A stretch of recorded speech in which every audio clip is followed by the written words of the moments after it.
दोस्तों समझ नहीं आ रहा है कि इस खबर को मैं कैसे बयां करूं, चीखते चिल्लाते हुए इस खबर को बताऊं या फिर आसान भाषा में नॉर्मल तरीके से अपने आप को कंट्रोल करते हुए इस खबर को बताऊं, क्योंकि खबर ही ऐसी है। ईरान ने इजराइल के ऊपर हमला कर दिया है और हमला कोई छोटा मोटा नहीं है, इतिहास का सबसे बड़ा हमला इजराइल के ऊपर हुआ है। एक जगह से नहीं हुआ है, चारों तरफ से ईरान ने इजराइल के ऊपर हमले किए हैं। जिन लोगों ने चैनल को सब्सक्राइब नहीं किया है, जल्द से जल्द चैनल को सब्सक्राइब कर लें, क्योंकि यह खबरें बहुत सारी आने वाली हैं।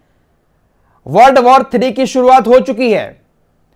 ईरान की एम्बेसी के ऊपर इजराइल ने जो हमला किया था, उस हमले के बाद ईरान ने जिस तरह से धमकियां दी थी कि ऐसा जवाब दिया जाएगा कि इजराइल हमेशा याद रखेगा और इजराइल को पछतावा होगा, और वाकई में ईरान ने वैसा ही किया है। इसकी शुरुआत कल से हो गई थी और ईरान ने पूरी प्लानिंग के साथ इजराइल के ऊपर हमला किया है। कल सबसे पहले समुद्र में ईरान ने इजराइल के एक जहाज को पकड़ा, जो कंटेनर जहाज था। यहां से शुरुआत हो गई, पूरी दुनिया की नजर इस जहाज की तरफ पहुंच गई। इजराइल ने भी इस जहाज को लेकर बहुत सारी बातें कहना शुरू कर दी, लेकिन कुछ ही घंटे के बाद इजराइल के ऊपर एक साइबर अटैक होता है। ईरान के हैकर्स ने तेल अवीव सहित कुछ और बड़े शहरों की बिजली गुल कर दी। जो पावर हाउस है उसको हैक कर लिया और पूरे इजराइल के अंदर जो बड़े बड़े शहर हैं वहां की बिजली चली जाती है। अटैक से कुछ घंटे पहले की यह बात है। उसके बाद तकरीबन भारत के 1 बजे के टाइम, रात का 1 बज रहा था, ईरान की तरफ से तकरीबन 100 ड्रोन लॉन्च किए गए। खबरें आई कि एक साथ 100 आत्मघाती ड्रोन ईरान ने लॉन्च किए हैं, लेकिन इसकी संख्या 500 भी बताई जा रही है, 400 भी बताई जा रही है। फिलहाल CNN यह कहता है कि इतिहास का सबसे बड़ा ड्रोन अटैक ईरान ने रात यह किया है। तकरीबन 400 मान लेते हैं, 400 या 500 ड्रोन एक साथ अलग अलग जगहों से, अलग अलग शहरों से ईरान की तरफ से छोड़े गए। कुछ ड्रोन इराक की तरफ से भी छोड़े गए जो ईरान के ही थे। एक साथ इतने सारे आत्मघाती ड्रोन जब छोड़े गए तो पूरी दुनिया के अंदर हड़कंप मच गया। उस वक्त इजराइल का प्रधानमंत्री नेतन्याहू अपने देश को संबोधित कर रहा था, अपने देश को भाषण दे रहा था। जब 100 ड्रोन, 400 या 500 ड्रोन एक साथ छोड़े जाने की खबर आई तो नेतन्याहू उसी बयान के दौरान कहता है कि हमारा सारा एयर डिफेंस सिस्टम तैनात है।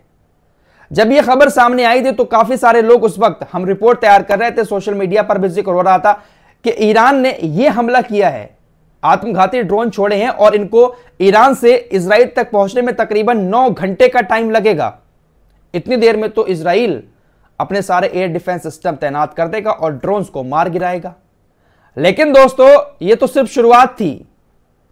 ईरान ने इतिहास का, दुनिया का सबसे बड़ा आत्मघाती ड्रोन हमला इजराइल के ऊपर किया। इजराइल उसको रोकने के लिए इंतजाम कर ही रहा था कि अचानक से कई सारी बैलिस्टिक मिसाइलों से एक साथ ईरान ने इजराइल के ऊपर फिर से हमला कर दिया। अभी ईरान के आत्मघाती ड्रोन इजराइल की तरफ पहुंचे भी नहीं थे कि उससे पहले ईरान की मिसाइलें इजराइल तक पहुंचना शुरू हो गईं, क्योंकि ईरान की जो मिसाइलें हैं वो 400 सेकंड में हाइपरसोनिक मिसाइल ईरान से इजराइल तक पहुंच सकती है, 6 मिनट के अंदर क्रूज मिसाइल पहुंच सकती है और 9 मिनट के अंदर बैलिस्टिक मिसाइल ईरान से इजराइल पर पहुंच सकती है। ड्रोन पहुंचने में 9 घंटे का वक्त लगेगा। ड्रोन अभी पहुंचे भी नहीं थे कि मिसाइलों ने इजराइल को निशाना बनाना शुरू कर दिया। पूरे इजराइल के अंदर इस वक्त हड़कंप मचा हुआ है। पूरे इजराइल के अंदर मिसाइलें गिर रही हैं। आयरन डोम जो है वो मिसाइलों को रोकने में नाकाम रहा है। अब इतनी सारी मिसाइलें, इतने सारे ड्रोन आयरन डोम करे तो क्या करे।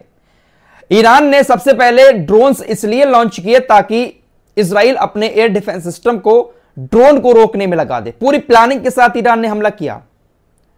इतने सारे ड्रोन छोड़े, उनको इंटरसेप्ट करने में लग गया ईरान का आयरन डोम। उधर सैकड़ों मिसाइलें, खबरें आ रही कि सैकड़ों मिसाइलों से एक साथ चारों तरफ से ईरान ने हमला किया है। किसी एक जगह से ईरान ने हमला नहीं किया है, बल्कि जो खबरें हम आपको लगातार बता रहे थे कि ईरान अपनी मिसाइलों को पूरे ईरान के अंदर तैनात कर रहा है, तो जहां जहां पर उसने अपनी मिसाइलों को तैनात किया था वहां वहां से एक साथ मिसाइलें दागी गई हैं। अब इजराइल को इसमें कितना नुकसान हुआ है वो सारी खबरें अभी आएंगी आगे। चैनल को सब्सक्राइब करके रख लें। लेकिन दोस्तों आयरन डोम नाकाम रहा है इन सारी मिसाइलों को, सारे रॉकेट्स को और सारे ड्रोन्स को रोकने में, क्योंकि भाई आयरन डोम इतनी बड़ी चीज भी नहीं है कि इतनी सारी मिसाइलों को, इतने सारे रॉकेटों को एक साथ रोक ले। रोका है आयरन डोम ने, लेकिन बहुत सारी मिसाइलें हिट की हैं।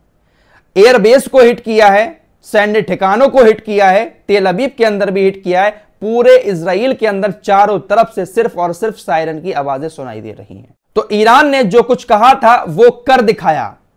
अब मेरे दोस्तों, खबरें कुछ ऐसी आ रही हैं कि कथित तौर पर रूस ने स्टेटमेंट जारी कर दिया है कि अगर अमेरिका अब इसके जवाब में ईरान के ऊपर हमला करता है इजराइल का सपोर्ट देते हुए, तो हम भी खुलकर ईरान के सपोर्ट में मैदान में उतर आएंगे। कह सकते हैं कि वर्ल्ड वॉर 3 शुरू हो चुका है। अगर अमेरिका ईरान के ऊपर हमला करता है अब इजराइल के सपोर्ट में, तो रूस जरूर ईरान के सपोर्ट में उतरकर इजराइल और अमेरिका के खिलाफ एक्शन लेगा। वहीं दोस्तों, कल खबर आ रही थी कि जॉर्डन ने अपने एयर स्पेस को बंद कर दिया। आपको मैंने रात ही खबर दी थी कि तुर्की ने ऐलान कर दिया कि अमेरिका हमारे एयर स्पेस का इस्तेमाल नहीं कर सकता। साथ ही साथ और भी कतर, यूएई, सऊदी अरब, इन देशों ने भी अपने एयर स्पेस को अमेरिका के लिए बंद कर दिया। रात जॉर्डन ने भी यही किया, इनको देखते हुए कि हम अमेरिका को ईरान पर हमला करने के लिए अपने एयर स्पेस को इस्तेमाल करने की इजाजत नहीं देंगे। लेकिन अब खबर यह आ रही है कि जॉर्डन ने इजराइल को इजाजत दे दी है कि वो हमारे एयर स्पेस से अपने लड़ाकू विमान उड़ा सकते हैं। तो जॉर्डन यहां पर इजराइल का एक बार फिर से साथ देता हुआ नजर आ रहा है। वहीं खबर ऐसी आ रही है कि कुछ ही मिनट के अंदर सैकड़ों मिलियन डॉलर का नुकसान इजराइल को हो चुका है। 1 मिनट के अंदर अंदर आयरन डोम ने जिस तरह से मिसाइलों को और रॉकेटों को, ड्रोन्स को रोकने की कोशिश की है, उस 1 मिनट में इजराइल को सैकड़ों मिलियन का नुकसान हो चुका है। बाकी मिसाइलों ने कितना नुकसान पहुंचाया है, अब खबरें धीरे धीरे सामने आएंगी। लेकिन दोस्तों, ये एक बहुत बड़ी खबर है। मिडिल ईस्ट में ईरान ने इस तरह से एक साथ तगड़ा हमला करके दुनिया को दिखा दिया है कि उसके पास कितनी ताकत है, और ईरान लगातार यही कह भी रहा था।